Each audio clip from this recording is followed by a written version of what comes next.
Bueno, volvemos al segundo bloque aquí en Ciudad U y empezamos a hablar un poco de temas que nosotros solemos traer y conversar acá, sobre todo con nuestro invitado, que es de la comunidad indígena y de lo mucho que nos perdemos a veces al no estar al tanto del funcionamiento y de cómo ellos también vuelven a revitalizar y a encontrarse con las raíces, con los linajes.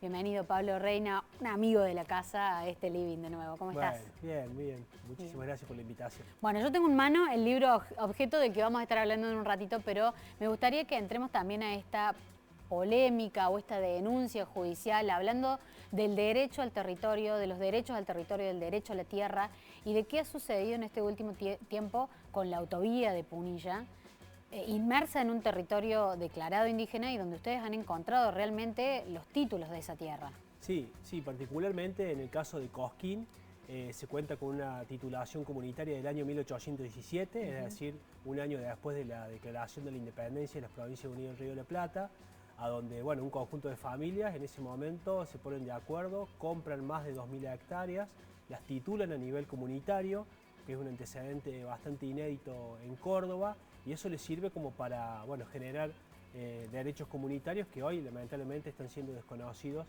por el Estado en la actualidad.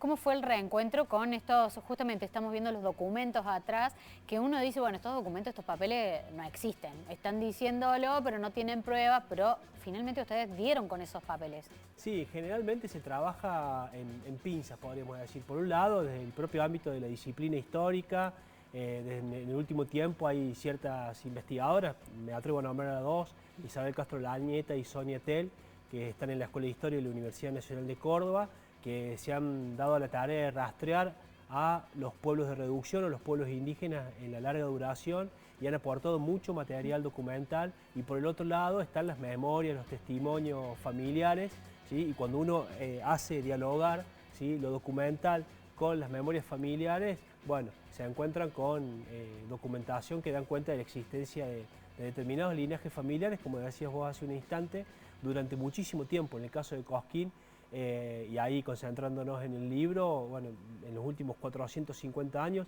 hemos logrado ahí reconstruir algunos linajes familiares que incluso llegan hasta el presente.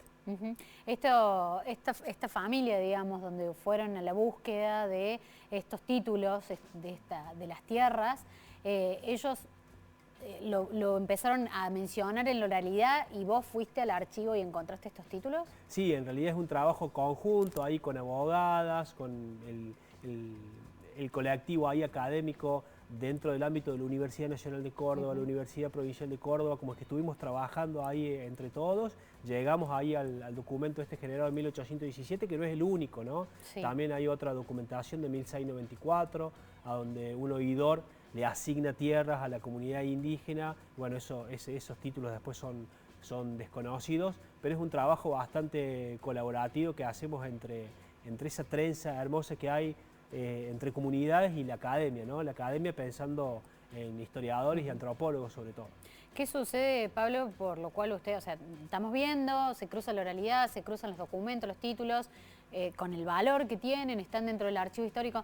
¿Qué sucede? ¿Por qué ustedes tienen que hacer una presentación judicial con estos títulos? ¿No tienen validez? ¿Es solamente una validez histórica o tiene una validez regida por nuestra Constitución? Sí, tiene una validez regida por la Constitución, ¿sí?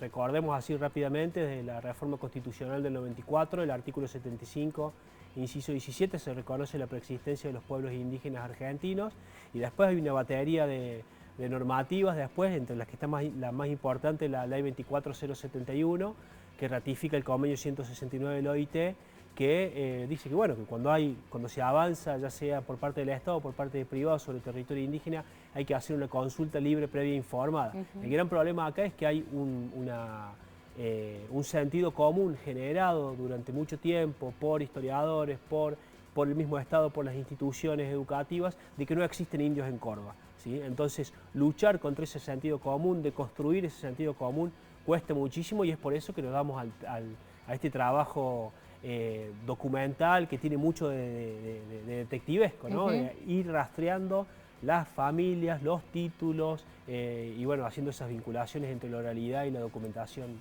Ese trabajo queda un poco plasmado en este libro que van a presentar y a conversar, que se llama Entre Renaceres, Autovías y Títulos Comunitarios de Tierra.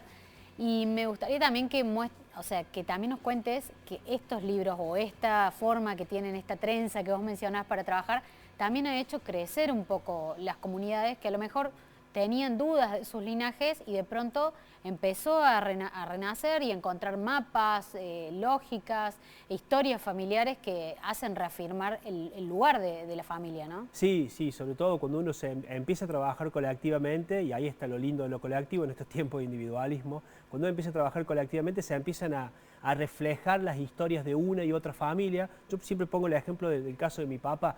Yo cuando hice mi primer libro, que es Crónica de un Renacer Anunciado, mi papá había cosas que me contaba para mi tesis de la licenciatura de Historia, pero cuando él se juntaba con otras personas de otras comunidades contaba otras cosas. Y yo le preguntaba, ¿y por qué a mí no me las contaste? Y porque la otra persona me hizo acordar. Claro. Entonces cuando se va despejando de esta manera las memorias, digo, bueno, eso opera sobre las sensibilidades, sobre las afectividades, y eso genera, sí, poder nombrarse nuevamente como lo que el abuelo dijo que éramos: indígenas, comechingones, sanavirones, etcétera, etcétera.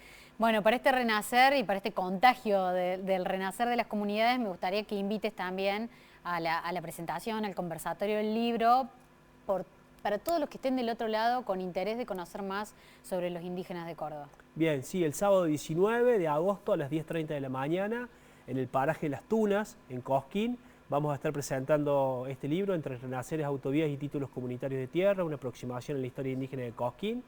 Ahí vamos a estar acompañados por la gente de la comunidad, por también antropólogos, antropólogas, hay gente de las otras comunidades acompañando, va a estar Paola Bernal también, ahí poniendo un poco de musiquita, y bueno, la comunidad va a estar contando en qué está en este momento en términos legales con respecto al trazado ilegal de la autovía de Punilla. Gracias, Pablo, por compartir con nosotros, por estar aquí presente en Ciudad U, y bueno, y seguimos el detalle de esta denuncia, también de este reclamo judicial que es tan importante. Bueno, gracias. Muchas gracias, Conti.